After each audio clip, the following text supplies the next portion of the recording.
Salut tout le monde! Alors, vous en avez pensé quoi de notre granola? Pas besoin de me répondre, c'est une vidéo.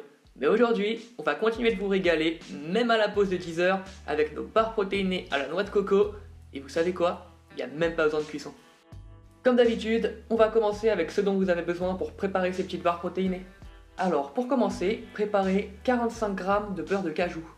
Vous pouvez aussi préparer 65 g de whey à la vanille ou de l'isola de whey, ça marche aussi. Pensez aussi à râper 60 g de coco pour en faire des petits copeaux. Et aussi préparer 60 g de noix de coco. Enfin, vous aurez besoin de 40 g de flocons d'avoine. Pour la préparation, il n'y a rien de plus simple. Commencez d'abord par verser la whey, les copeaux de noix de coco, la noix de coco et les flocons d'avoine dans un saladier. Mélangez ensuite bien le tout et vous pouvez même la passer au mixeur si vous voulez avoir un résultat plus simple.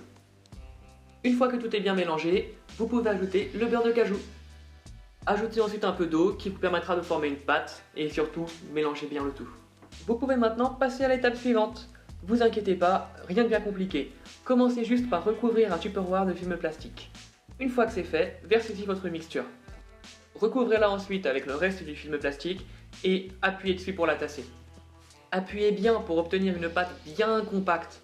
Et en plus vous verrez, vous travaillez bien vos avant-bras. Une fois que vous avez une pâte bien compacte et homogène, il vous suffit juste de la mettre au frigidaire et d'attendre 4 heures.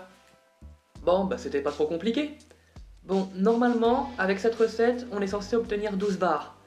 Mais c'était plutôt bonne, donc il m'en reste plus que 3. Je vous les mets sur la photo.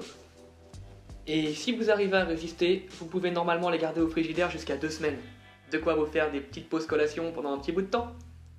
Allez, moi je vous laisse, il me reste 3 barres à manger. Quand j'ai commencé, j'étais Bonne en journée. surpoids. Donc effectivement, le regard des autres au début était délicat. Je m'entraînais même par rapport à mon handicap en jogging. Je me changeais dans les vestiaires pour pas justement montrer. J'avais un peu honte en fait, que ce soit de mon physique et de mon handicap.